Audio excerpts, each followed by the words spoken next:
우리에게 주시는 하나님의 말씀, 야고보서 2장 22절 26절. 본문이 길기 때문에 두 절만 우리 함께 한 목소리로 읽도록 하겠습니다.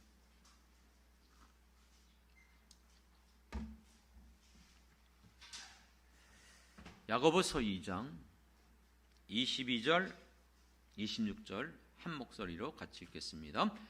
내가 보거니와 믿음이 그의 행함과 함께 일하고 행함으로 믿음이 온전하게 되었느니라. 영혼 없는 몸이 죽은 것 같이 행함 없는 믿음은 죽은 것이라. 아멘. 아멘. 지난주에 이어서 지난주 상당히 길게 설교를 해서 죄송합니다. 어쩔 수 없이 전체적으로 성경 전체를 통해서 기독교의 대진리, 절대 진리, 구원에 관한 한 이게 달라지면 전부 다 이단이에요. 오직 구원은 우리의 행위, 수고, 노력 어떤 것으로도 되는 것이 아니에요.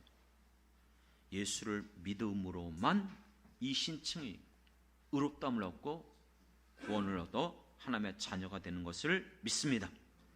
그렇다면 오늘 우리가 믿는 우리들에게 있어서 우리는 어떻게 살아가야 될 것인가? 이 부분을 우리가 분명하게 또한 다시 확인하고, 여러분들이 지금까지 신앙생활하면서 가지고 있었던 모든 것들이 이젠 더 이상 혼란이나 혼돈이나 갈등 겪지 말고 오직 하나님의 말씀에 근거한 참된 신앙과 믿음이 되길 주님의 이름으로 축원합니다. 흔히 그런 논쟁거리가 있어요. 옛날에 그런 학생 시절에 그런 얘기를 했는데, 닭이 먼저입니까? 계란이 먼저입니까? 요즘은 별것도 아닌 것 같고 또 논쟁하더라고요. 깻잎 논쟁. 들어보셨어요? 반찬을 먹는데 깻잎이 이렇게 붙어 있어요. 이걸 어떤 여자분이 이것을 띄지 못하고 있으니까 옆에 있는 남자가 그걸 띄워줘야 됩니까? 말아야 됩니까? 뭐 띄워줄 수도 있고 안 띄워줄 수 있는데 그거 갖고 또 왜 이렇게 별것도 아닌 것 같고 인식이 이렇게 다르죠? 사람마다 어떤 사물이나 어떤 사건에 대해서 가지고 있는 생각이 달라요. 각각 달라요. 우리가 생각하는 것은 뇌에서 반응하는 거예요. 뇌가 반응하는 것은 내가 가지고 있는 인식대로 반응하는 거예요. 그걸 떠나서 반응하지 않습니다. 제가 이걸 갖고 나왔어요. 이게 뭐예요? 이거 모르는 사람 없죠? 사과예요, 사과. 예, 맞습니다. 이걸 보는 순간 여러분들은 여러분 머릿속에 인식되어져 있는 전보다 사과다 인식하는 거예요. 그래요. 사과하면 또 이게 우리는 자동적으로 인식이 되는 거죠. 여러분, 아펠이라는 단어 아십니까? 아펠. 아펠이 뭐죠? 아펠. 아시는 분이 있습니까? 대부분 모르시군요. 독일어예요, 독일어. 아펠이 뭐냐면 독일 사람 아펠하면 알아요. 근데 우리는 몰라요. 독일 사람들은 아펠하면 뭘 아느냐면 이걸 알아요. 독일어로 사과가 아펠이에요. 우린 사과하면 그게 이거라고 알지만 독일 사람들은 아무리 사과해봤자 무슨 말이야? 못 알아들어요. 인식되지 않기 때문에. 그러면 여러분, 애플은 뭐예요? 애플 모르는 사람 없죠? 애플 뭡니까? 아니요, 다 틀렸어요. 애플은 사과가 아니에요. 사과잖아요. 검색해 보세요. 구글 검색기에 돌려보시고 다음에 또 들어가서 애플 쳐보면은 사과 거의 안 나와요. 뭐가 나오는지 아십니까? 애플, 컴퓨터, 핸드폰 그것만 쏟아져 나와요. 미국 사람들에게 애플 하면은 사과라고 인식 잘 안 해요. 그러니까 이게 우리가 가지고 있는 것이 사람마다 이 모든 것들이 차이가 있는 거예요. 그러니까 내가 경험하고 내가 인식한 것, 그 정보에 따라서 나는 반응해요. 그걸 받아들이고 그렇게 믿어요. 여러분, 성도들이 가지고 있는, 우리 신앙인들이 가지고 있는 그 전반적인 신앙에 대한 인식은 어떻게 생겼죠? 대부분 성도들은요, 하나님 말씀을 연구하고 읽고 분석하고 하나님 말씀을 깨달아 안 신앙이 아니에요. 대부분 우리 기독교인들 성도들이 가지고 있는 신앙은 교회를 다니면서 설교를 들은 것들을 통해서, 그러다 보니까 교회들이 어떤 교단이냐, 또 그 설교자가 어떤 분이냐에 따라서 천태만상의 같은 기독교인데도 이게 신앙관이 엄청난 차이들이 생겨나고 있어요. 그러면 그 신앙이 그렇게 인식되고 있는 그것이 가장 성경적이고 올바른 신앙일까요? 제가 아는 목사님이 있어요. 이분은 설교를 하는데 거의 99% 신약만 선교해요. 구약은 설교를 안 해요. 특이하게도. 아니에요. 특이한 게 아니에요. 그분은 신약학 교수였어요.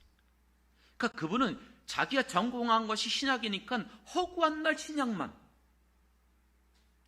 또 제가 알고 있는 선배 중에서 류호준 교수라고, 백석대 지금 그 교수, 아주 구약을 잘 가르쳐요.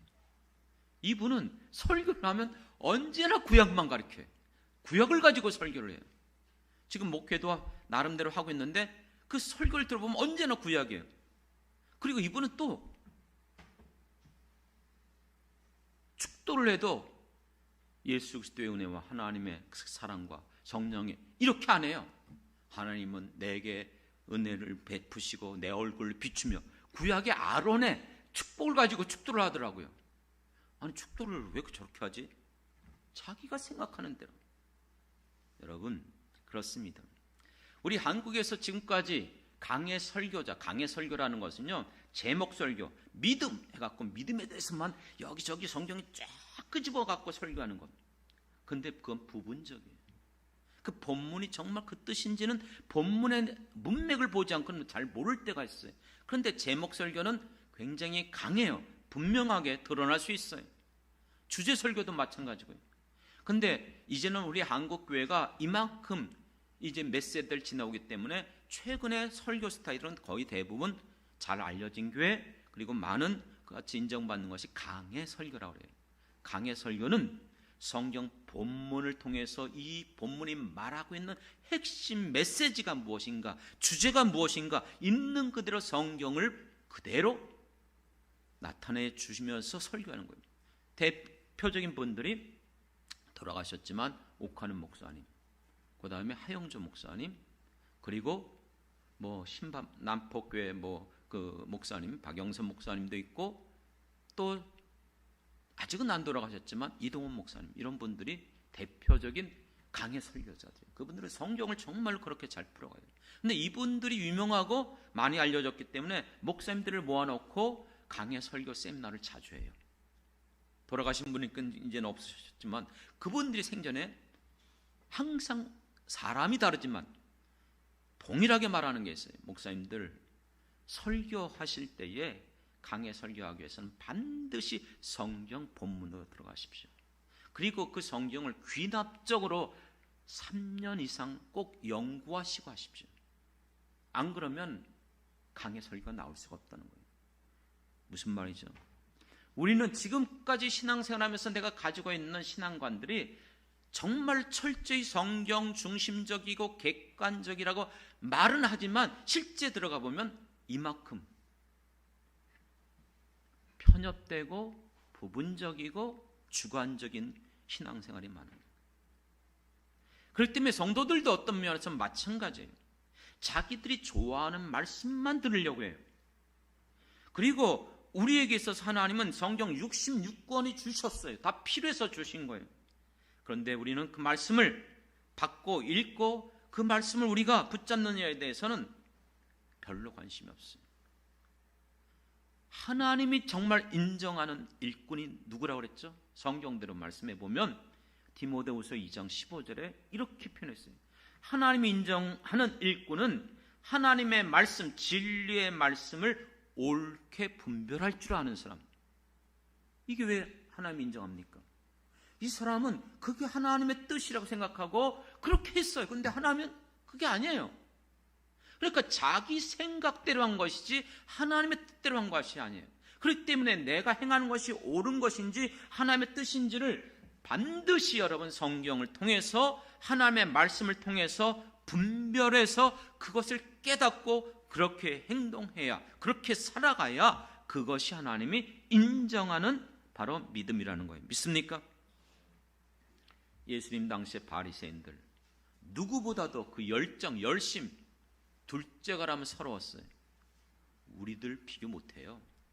대단한 사람들이었어요. 그들의 모든 삶이 일상생활 수조차도 모든 것들이 율법에 따라서 행동했고 움직였어요. 심지어는 길을 가다가도 시장에서 시간 되면 손 들고 기도했어요. 그렇죠? 또 일주일에 시간 정해놓고 언제나 금식했어요. 그런데 예수님이 그렇게 열정적이고 그렇게 율법을 지키려고 그렇게 애쓰는 바리새인들을 향해서 이렇게 책망했잖아요.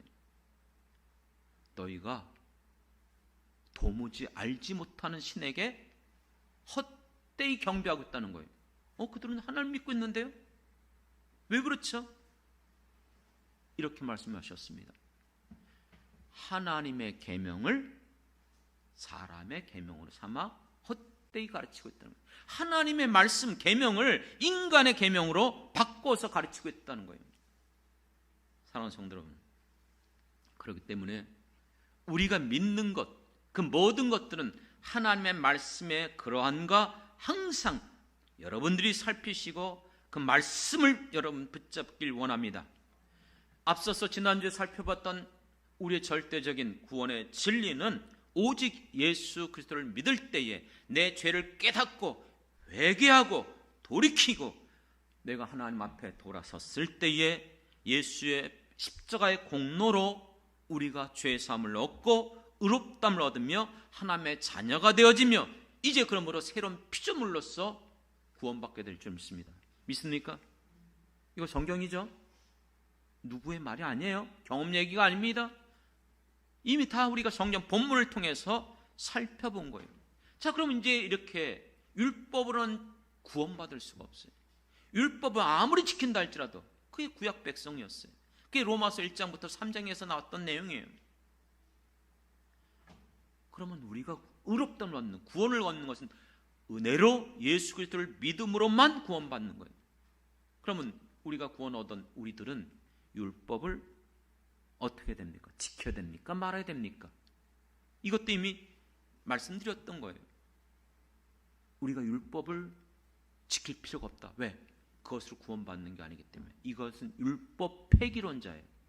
그러나 예수님은 분명히 말씀했어요. 내가 율법을 폐하러 온 것이 아니라는 거예요. 완전케 하러 오셨다고 그랬어요.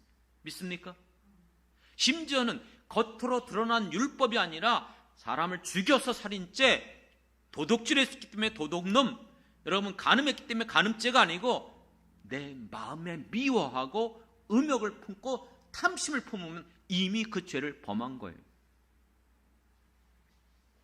구약의 율법보다도 더 완벽한 율법을 우리에게 요구하셨어요. 그러면 여러분, 우리는 이 율법을 왜 지킵니까? 예수님 말씀하신 대로 따라간다면 어떤 누구도 그 율법을 완전하게 지킬 수 있는 인간, 구약시대 때도 마찬가지지만 장래도 마찬가지고 이 세상 모든 인류 역사 가운데 한 사람도 없어요. 못 살아가요. 다 이룰 수가 없어요. 그렇다면 여러분, 이 율법은 우리와 무슨 관계가 있습니까? 여러분, 구원받은 자들이라면 하나님의 자녀가 됐고 하나님의 나라 백성이 됐으면 하나님의 백성으로 살아가야 될 법이 있는 거예요. 헌법이 있는 거예요. 믿습니까? 하나님의 백성들이 어떻게 살아가야 됩니까? 그 살아갈 수 있는 기준이 율법이에요. 여러분, 내가 한국법을 지키지 못했기 때문에 나는 여러분 한국 사람이 아닙니까? 나는 이미 시민권이 있어요. 한국 사람이에요. 주민등록증이 있어요. 맞죠? 그렇지만 그 법을 다 못 지켜도 여전히 나는 한국 사람이에요. 여러분들이 예수를 믿음으로 구원받아 하나님의 자녀가 됐지만 이 율법을 지키는 것은 하나님의 백성으로 지키며 살아가지만 다 지킬 수는 없어요. 그럼에도 불구하고 왜 이 율법을 우리가 지키는가? 사랑함으로, 감사해서, 내가 구원받은 하나님의 자녀이기 때문에 마땅히, 사랑하는 성도 여러분, 그렇기 때문에 우리가 정말 이 율법을 누구보다도, 구약 성도들보다, 바리새인보다도 철저히 지켜가야 될 줄 믿습니다. 하지만 꼭 기억하십시오. 구원 얻기 위해서, 인정받기 위해서가 아니라 감사해서, 기뻐서, 내가 스스로 자원함으로 살아가는 거예요.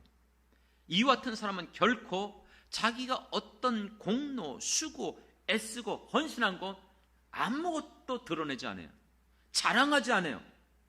오히려 예수님처럼 언제나 온유함과 겸손함으로 나타난 사람입니다.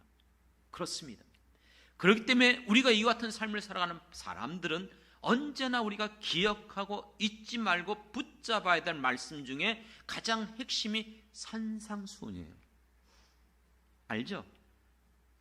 마태복음 5장, 6장, 7장에 우리에게 한 천국 백성의 삶의 기준, 표준을 가르쳐 주셨어요.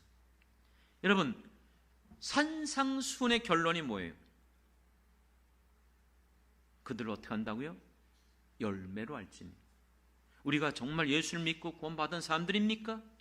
그렇다면 무엇으로 알 수 있죠? 열매를 통해서 알 수 있다는 거예요. 그런데 그 열매가 구원의 조건이 되는 게 아니고, 내가 구원받았기 때문에 구원받은 자를 통해서 나타나는 게 뭐예요? 열매예요. 예전에 잘 아시는 것처럼 우리 공동체는 가장 핵심적으로 늘 강조하는 게 산상수훈이에요. 제가 박 목사님 처음 만났을 때 목사님이 어느 날 만났는데 저에게 질문하시더라고요. 심령이 가난하다는 게 뭐야? 나한테 한번 얘기해보래요. 왜요? 내가 풀세트를 했고 또 산상수훈도 가르치고 그랬으니까 목사님도 누구보다 잘 알잖아요. 갑자기 물어보니까 이거 가르쳤는데도 불구하고 어떻게 말을 해야 되지? 선뜻 말이 안 나오는데, 그래도 제가 그것을 믿고 있는 게 그거예요. 심령이 가난하다는 말이 뭔지 아십니까? 이 말의 의미는요, 절대 무능해요. 나에게는 온전한 것이 없어요. 내가 내 힘으로 수고하고 애쓴다 할지라도 내 힘으로는 불가능하기 때문에 결코 천국 갈 수 없습니다. 믿습니까? 절대 무능한 거예요. 애통하는 자는요, 왜 애통해요? 절대 부패. 우리의 모든 행위가 선한 게 없어요. 의로운 게 없어요. 다 악한 것뿐이에요. 믿습니까? 그렇기 때문에 나를 보면 언제나 애통할 수밖에 없는 거예요. 그래서 그런 식으로 몇 가지를 얘기했어요. 그때 목사님 됐다고 흡족하게 여기시면서 얼마 후에 연락이 왔어요. 방주교에서 산상수훈 가르치라고. 그래서 그때 방주교에서 풀세트, 산상수훈, 하나님의 의 몇 가지를 좀 그렇게 했었어요. 그렇습니다. 여러분 아시는 것처럼 박 목사님 별로 성경 공부 좋아하지 않아요. 설교할 때 가끔 나와요. 성경 공부 왜 하냐고요. 그거 소용없다고. 그러면 성경 공부를 오히려 사실은 어떤 의미에서는, 그래서 그 밑에 있는 분들이 대부분 자꾸 그런 얘기를 하더라고요. 그런데 제가 이제 가끔 집회 때 특성 좀 여러 번 했었잖아요. 전에. 요즘은 제가 이제 잘 하려고 하진 않는데, 하면 목사님이 꼭 이제 제가 하려고 하면, 여기 있는 우리 최 목사님은요, 제 동생 같은 사람이고, 여러분 성경 배우길 원하시는 분은 목사님한테 가서 배우라고. 풀세트 강사니까는. 그래서 여러분들이 성경을 좀 더 알길 원하는 사람은 꼭 가서 배우시라. 그렇게 말씀해 주셨어요. 뭐 얘기하려고 지금 이런 얘기하는 거예요? 여러분들이 가지고 있는 것과 제가 믿는 건, 목사님 가는 건 산상수훈에 대한 같은 생각이에요. 여러분 산상수훈은 그렇게 행동함으로, 그렇게 살아감으로 구원을 받는다는 뜻이 아니에요. 이 말씀은 누구에게 주신 거예요? 세상 사람들, 불신자들이 아니고 예수를 따르고 믿는 제자들에게 주신 말씀인 줄 믿습니다. 믿습니까? 여러분들이 예수를 믿음으로 말미암아 정말 모든 죄가 사함받고 하나님의 자녀가 되어지며 천국의 그 기업을 주셨음을 믿는다면 그 믿음을 가진 사람들, 이 놀라운 은혜를 받은 사람들이 살아가야 될 삶의 기준입니다. 그것대로 살았기 때문에 구원받는 게 아니고 우리가 천국 백성이 됐기 때문에 그렇게 살아가야 돼요. 왜요? 믿는 우리들에게 선물로 주신 성령이 우리 안에 거함으로 우리는 그렇게 살아갈 수 없는데 그렇게 살아갈 수 있도록 도와주세요. 그러니까 우리가 계속해서 어떻게 된다고 했어요? 변화된다. 다른 말로 표현하면 뭐예요? 그게 성화예요. 그렇습니다. 그렇기 때문에 믿는 사람은 믿음과 행함이 결코 분리될 수가 없어요. 야고보서를 많은 사람들이 자꾸 오해를 해요. 로마서는 이 신층이 믿음으로 의롭다함을 얻는다, 구원을 얻는다, 그것을 강조한 게 로마서면 야고보서는 행함으로 구원을 얻는다. 그래서 이 두 성경이 같이 돼야 된다. 아니요, 성경을 잘 몰라서 하는 말이에요. 로마서 자체가 완벽한 복음이에요. 믿습니까?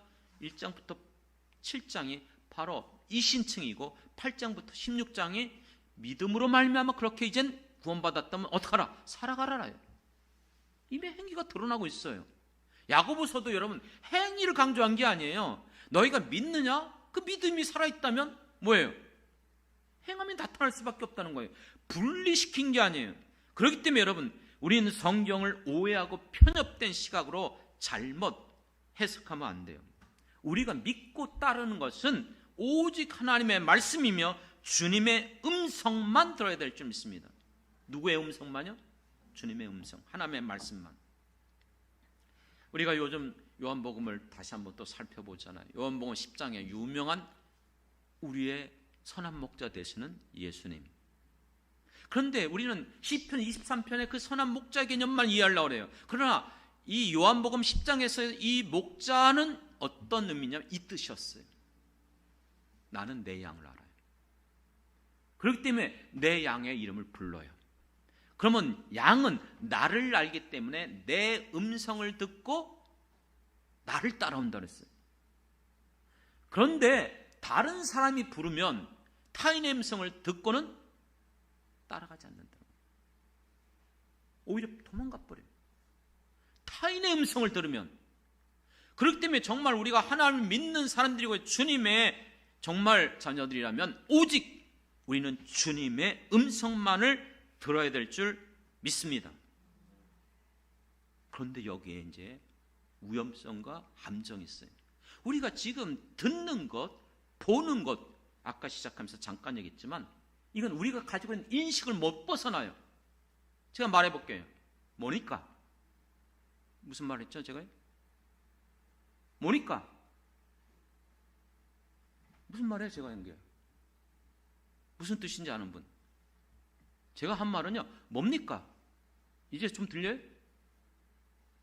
이게 뭡니까? 이렇게 할 때 그런데 이 말을 여러분들이 그냥 탁 들어볼 때는 저게 무슨 말이지? 모니카. 어떻게 보면 모니카. 과자 이름 알아요? 또 모닝카. 모닝. 자동차. 이게 듣는 사람마다 어떻게 들리느냐에 따라서 달라요. 어떤 서울 남자가 대구에 놀러 갔어요. 그랬더니 이쁜 대구 아가씨를 만났어요. 그래서 마음에 들어서 데이트 신청을 했어요. 아가씨, 오늘 시간 좀 내줄 수 있습니까? 어디에? 어디에서 만날 거예요? 이런 뜻이에요? 어디에? 어디서 금발합니까? 이거예요. 그렇죠? 그랬더니 이 남자는 어디? 그래요. 그러면 뭐 어디 뭐 장소 아는 데 있으면 정해 주시면 제가 가겠습니까? 몇 시에 만날까요? 언제? 언제가 뭐예요? 이거 우리 말과 달라요. 사투리예요. 언제 이름 따라서는 무슨 말하는 건 나 안 가요. 이런 뜻이에요. 근데 우리는 어디, 언제 이 장소하고 시간을 말하는 것처럼 들려요. 실제 제가 대구에 친구가 있어서 가서 물어봤더니 그게 대구 말이래요. 그러니까 듣는 것을 믿지 마십시오. 서울 이 남자는 언제예요? 어디예요? 그러니까 내가 데이트 신청하는 것을 받아줘서 어디에서 만날까요? 어느 시간에 만날까요? 이렇게 착각하고 있었던 거예요. 아니요. 무슨 말 하는 거예요 지금? 안 갈 겁니다. 이런 뜻인데. 그리고 그냥 횡하니 이게 뭐지? 분명히 어디에서 언제 시간을 말했는데 이게 지금 요즘 쏟아져 나오는 이슈예요. 윤석열 대통령이 방미 때 말한 거, 그거 보니까는 이렇게 음악도 나오고 그냥 사람들 다 소란하고 거기에서 지나가면서 슬쩍 그냥 자기 말 혼자 자기 말 한 거예요. 뭡니까? 제가 이렇게 말하는 것처럼 이렇게 말을 했는데 이게 이제 비속어가 좀 있고 혼잣말로 중얼거린 게, 그런데 잘 보세요. 그거는 본인만 아는 말이에요. 그렇죠? 자기가 말했으니까.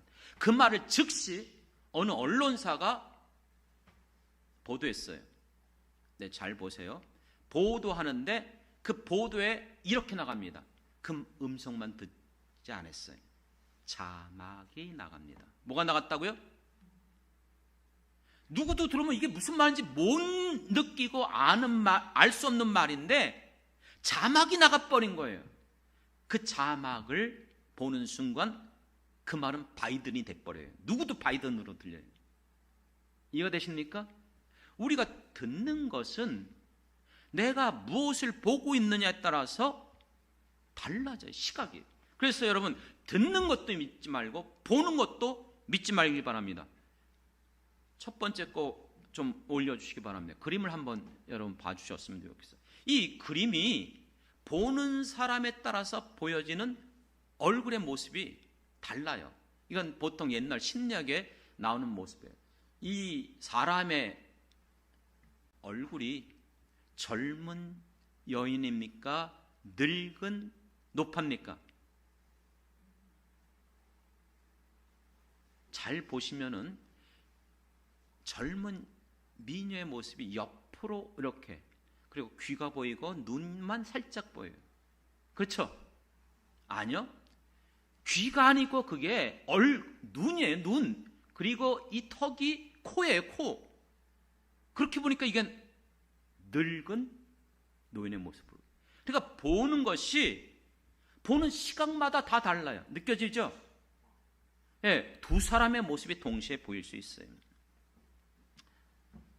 보는 시각에 따라서요. 두 번째 그림을 한번 올려주시기 바랍니다. 어떤 병에 있는 그림입니다.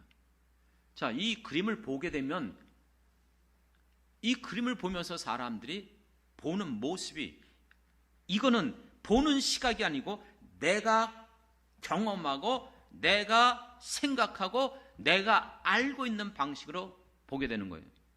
예, 꼭 이렇게 무슨 병에 있는 그림인데 안 나오네요. 보여요? 지금 병에 있는 그림이죠? 저쪽엔 안 보여갖고요. 자, 이걸 보게 되면은 죄송해요. 좀 이런 그림을 여기다 올렸을까? 대부분 우리 모든 사람들은요, 남자와 여자의 모습으로 봐요. 강찬이도 그렇게 보이나? 거의 7, 80% 거의 대부분이 남자와 여자의 모습으로 보고 있습니다. 왜요? 경험하고 내가 알고 있는 거기 때문에. 그런데 초등학생들한테 이 사진을 보여주면은 결코 그렇게 안 봅니다. 애들은 뭐라 그러는지 아세요? 이거 보고? 돌고래네. 돌고래예요, 돌고래. 여러분, 저게 돌고래예요? 아니요, 돌고래예요. 돌고래가 9마리가 그려져 있어요. 까만 부분을 잘 보면 돌고래예요. 그렇죠? 이건 무슨 말인지 아십니까? 내가 어떤 것에 대해서 인식할 때 내가 경험하고 알고 있는 것, 내가 보는 시각에 따라서도 차이가 있지만 내가 경험하고 내가 알고 있는 거로 그걸 판단해요. 자, 세 번째 사진을 보이겠습니다. 이 사과 맞죠? 이 사과가 여러분 색깔이 어떤 색깔일까요? 사과는 무슨 색깔이에요? 빨간색이요? 한번 보여주시기 바랍니다. 아니요, 초록색이에요. 아우리. 알죠? 근데 우리는 지금까지 사과하면 되게 사과는 빨간 것은 뭐 원숭이, 뭐 별의별 얘기 나오잖아요. 그러니까 아예 인식이 되어 있는 거예요. 사과? 빨간색. 이건 왜 그러냐? 자, 아까는 보는 시각, 두 번째는 내 경험, 세 번째는 내 머리에 들어가 있는, 스캔되어져 있는 정보가 입력되어 있는 것을 통해서 평가하고 판단해요. 네 번째 사진 한번 보여주십시오. 이게 뭐죠? 이거 아시는 분 있습니까? 과일은 과일인데 아보카도는 아니죠. 커요, 상당히. 모가. 예, 우리나라 사람 모가라고 생각할 수 있어요. 또 사과인가? 뭔가? 저거요, 대추예요. 이거 봐요. 여러분 머리에 스캔돼 있지 않기 때문에 저걸 보는 순간 결코 여러분들은 대답을 못해요. 난 저걸 인정해요. 중국 갔는데 한번 우리 여행 갔을 때 이렇게 어디에서 가겠는데 쓰더라고. 그랬더니 가이드가 내려가서 뭘 사왔는데 대추래요. 근데 퍼렇고 이만해요. 이게 무슨 대추야? 중국 왕대추라고 하는 거예요. 나중에 한번 왕대추 중국 저렇게 나와요. 근데 맛이 우리 대추보다 더 맛있어요.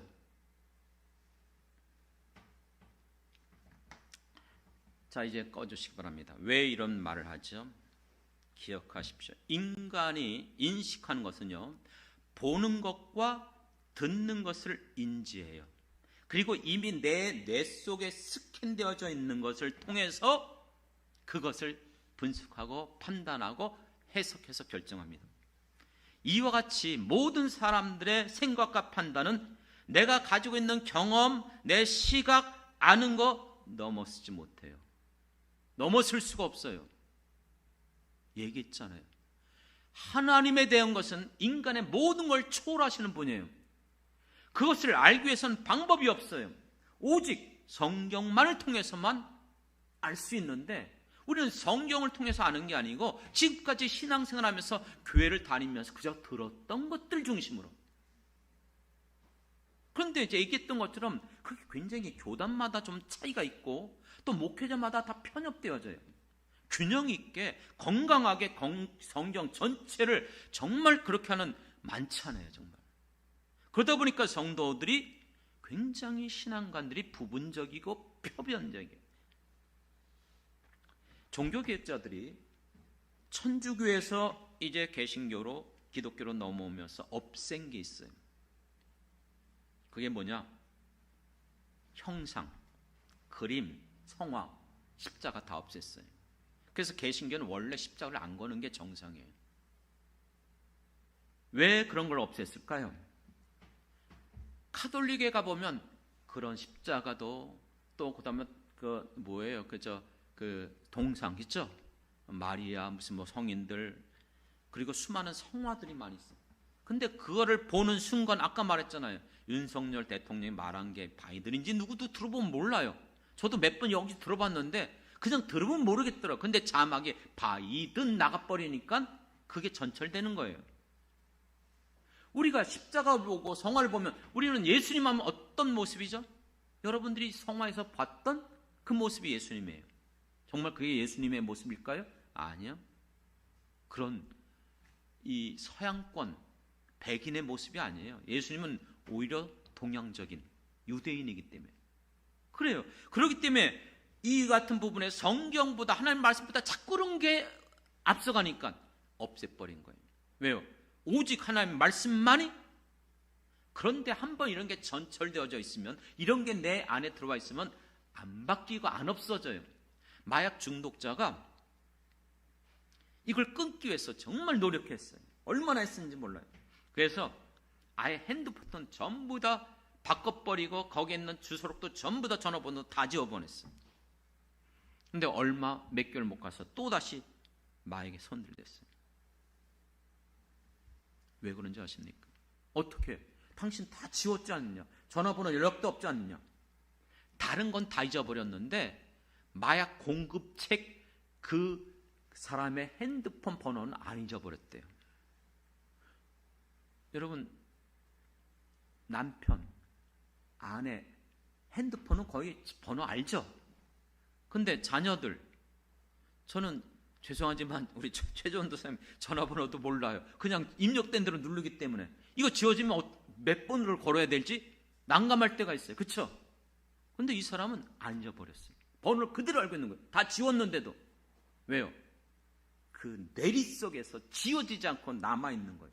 그렇기 때문에 우리가 한 번 경험한 거, 한 번 눈으로 본 것, 어떤 것을 보았고 어떤 소리를 들었고 어떤 것을 경험했느냐, 굉장히 중요해요. 우린 기독교가 지금까지 내려오면서 강조되는 게 기독교하면 십자가예요. 그렇지만 기독교는 십자가가 전부가 아니거든요. 엄밀히 말하면 여러분, 십자가보다 더 중요한 게 부활인 줄 믿습니다. 십자가는 우리의 죄를 사하여 주신 사건이라면 부활하심으로 말미암아 우리의 구원의 놀라운 열매, 그리고 승리한 그 모든 증거가 부활을 통해서 주신 거예요. 그렇기 때문에 부활이 없으면 우리의 모든 신앙, 믿음도 다 헛된 것이고 거짓말되는 거예요. 그런데 우리는 십자가만은 붙잡으려고 그래요. 부활에 대해서는 왜 얘기를 안 하죠? 부활에 대해서는 여러분 왜 우리가 정말로 인식 못하고 있죠? 이와 같은 개념 속에서 우리 인간의 본성이 자리 잡고 있어요. 카타르시스 들어보셨죠? 카타르시스, 이게 무슨 말이냐면 어떤 고통스럽고 비참한 같은 사건을 통해서 오히려 그런 것들에 대해서 강렬한 내 안에 감정이 칵 일어나는 거예요. 그러니까 행복한 것보다도 고통스럽고 아주 치욕적인 이 사건을 통해서 그게 더 각인이 되어져요. 그걸 바꿔치기 해버리는 거예요. 그걸 보면서 다른 것으로. 다 시간상 다 얘기 안 했어요. 오늘 좀 죄송하지만 일반적인 제가 대학원에서 심리 상담학을 했기 때문에, 자, 예를 들면 이쪽에다가 초록색을 보여줘요. 그리고 이쪽에다가 빨간색을 보여줘요. 자, 그러면 여러분 이쪽에 이 초록색만 거기만 보십시오. 이 빨간색 보지 마십시오. 그리고 요걸 10초 동안 본 다음에 이 화면을 딱 꺼버리면 순간적인 잔상에 빨간색이 초록색이 보일까요? 빨간색이 보일까요? 놀랍게도 빨간색이 보여요. 이것만 봤는데 무의식 속에 이쪽으로 가는 거예요. 무의식 속에. 이 카타르시스가 어디서 나타났냐면 갈멜산. 엘리야와 바알 선지자들이 대결했어요. 안 나타나요. 그러니까 몰입을 하는데 바알 선지자들이 어떻게 했죠? 자기 몸을 학대합니다. 긁고 피를 내고 고통을 주는 거예요. 그게 카타르시스예요. 그렇게 함으로 말미암아 뭔가 새로운 어떤 환상. 여러분, 분명히 십자가는 고난이요 죽음입니다. 하지만 혹시 그 십자가의 고통, 고난 때문에 그것이 카타르시스가 되면 안 돼요. 그건 신앙이 아니에요. 우리는 십자가를 통해서 카타르시스가 아니고 부활로 나가야 돼요. 믿습니까? 여러분들의 신앙은 균형 잡혀 있는 신앙이 되어야 되는데 언제나 십자가에만 머물러 있으면 안 되는 거예요. 여러분들이 예수를 믿음으로 구원을 받았다면 이제는 이 단계를 벗어나서 구원받은 자답게 이 땅에서 하나님이 내 생명을 이 세상 가운데 주신 그 사명대로 어떻게 하면 주님을 위해서 살아갈 것인가, 어떻게 하면 주님을 기쁘게 하면서 내가 정말로 참된, 정말 존귀하면 살아갈 것인가, 여기로 가야 되는데 여전히 여기에 머물러 그래요. 우리는 성숙해야 된다 그랬어요. 성화되어야 된다 그랬어요. 누굴 닮아가야 돼요? 예수님을 닮아가야 돼요. 여러분들이 예수를 믿었으면 이제는 여러분들이 예수님을 따라가서 산상순의 삶으로 살아가는 거예요. 그렇기 때문에 철저히 인식 전환이 바뀌어져야 돼요. 우리 기독교의 신앙과는 개인의 경험, 체험 위에 세워진 게 기독교의 진리가 아닙니다. 오직 하나님의 말씀에 의지해서 그 말씀이 말하는 것에 따라서 세워지는 거예요. 그렇기 때문에 내가 보고 듣고 내가 경험한 것으로 따라간다면 위험성에 빠져요. 요한복음 2장에 보면 예수님께서 바리새인들 향해서 이렇게 말했습니다. 저 성전을 헐어버려라. 내가 사흘 만에 다시 짓겠다. 그랬더니 바리새인들이 뭐라고 그래요? 유대인들이 아니 이 성전을 46년 동안 지금 짓고도 있는데 다 완성 안 됐는데 너가 사흘 만에 쳐? 말도 안 되는 소리 하지 말라. 그런데 이 얘기를 들은 제자들도 예수님이 하신 말씀을 전혀 몰랐어요. 여러분, 그 성전을 헐어버리고 사흘 만에 성전 다시 졌어요. 믿습니까? 뭐죠? 자기 몸을 가리킨 거예요. 성전의 주인은 예수님이에요. 성전은 예수님의 모형입니다. 믿습니까? 그렇기 때문에 성전 대신 예수님이 이 땅에 오셨고 이제 모형, 모델 합선 더 이상 필요 없어요.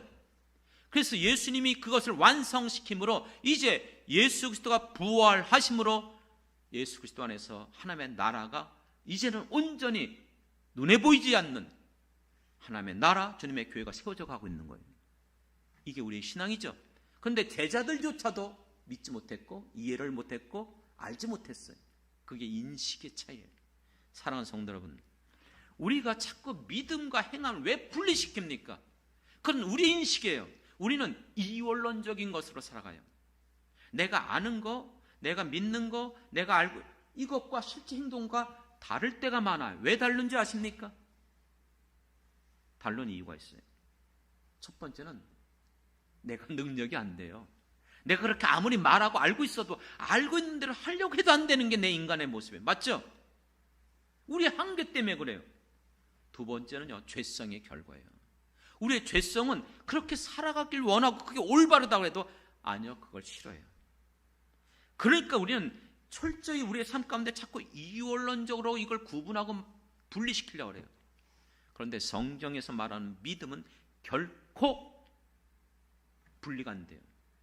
믿음과 행함은 같은 거예요. 분리시키지 마십시오. 왜 자꾸 믿은 것과 행함을 이렇게 따르게 얘기하죠? 믿음과 충성이라는 단어가 같은 단어라 했어요? 다른 단어라 했어요? 같은 단어죠? 무슨 말이에요?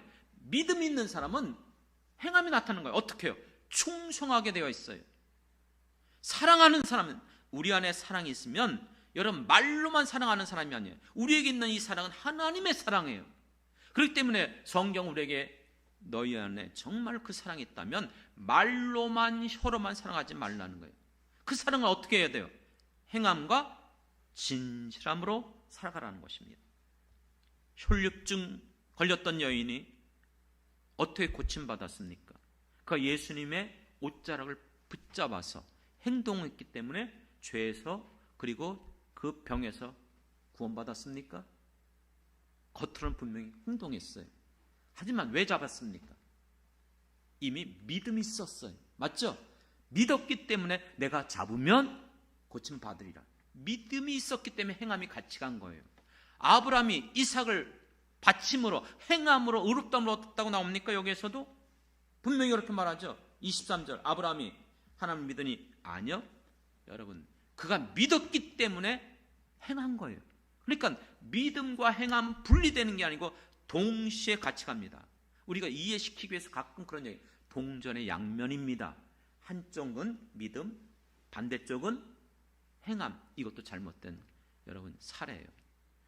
믿음과 행함은 동전의 양면이 아니고 그 자체예요. 믿음과 행함은 철저히 믿음이 행함이고 행함이 믿음인 줄 믿습니다.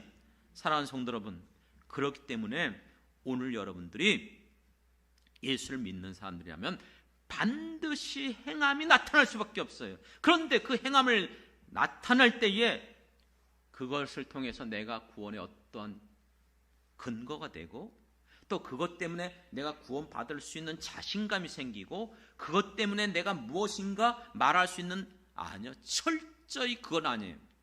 내가 행하는 모든 것들은 어떤 것도 자랑할 것이 없고 드러낼 것이 없고 그것을 내가 주장할 수가 없어요.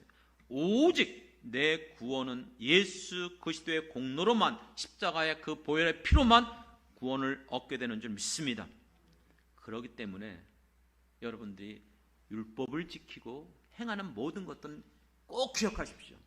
어떤 일을 하든지 의의를 드러내지 마십시오. 그걸 주장하지 마십시오. 그걸 자꾸 높이려고 하지 마세요. 마땅히 당연히 내가 주님을 사랑하기 때문에 받은 게 너무나 감사해서 내가 모든 일에 이렇게 하는 것이 내 기쁨이기 때문에 하는 것이지 거기에 어떤 대가나 구원의 조건이 결코 될 수가 없습니다. 이것 때문에 여러분 우리는 성경적인 말씀대로 오직 구원은 예수님을 믿음으로만 얻게 되는 은혜의 축복인 줄 믿습니다. 이것을 받은 사람들, 이것을 믿는 사람들은 반드시 여러분들이 평생 살아가면서 감사해서 기뻐서 하는 거예요. 전도 왜 합니까? 하라 그러니까요. 추수감사절에 우리 아니요. 주님을 사랑하기 때문에 내가 받은 게 너무나 감사하고 다른 사람을 볼 때 그들이 불쌍하고 저렇게 내버려두면 내가 아는 저 사람 지옥 갈 텐데 가만히 있을 수 없잖아요. 그러니까 이 일에 대해서 여러분들이 스스로 감사해서 기뻐서 모든 일에, 그래서 저는 자주 강조하는 게 우리의 신앙은 언제든지 자원함의 원리로 가야 됩니다. 그런데 내가 알지 못하는데, 내가 깨닫는 게 없는데, 그래서 여러분들에게 자꾸 성경 읽으세요, 묵상하십시오, 성경을 꼭 확인하십시오 하는 말씀이 그거예요. 꼭 기억하십시오.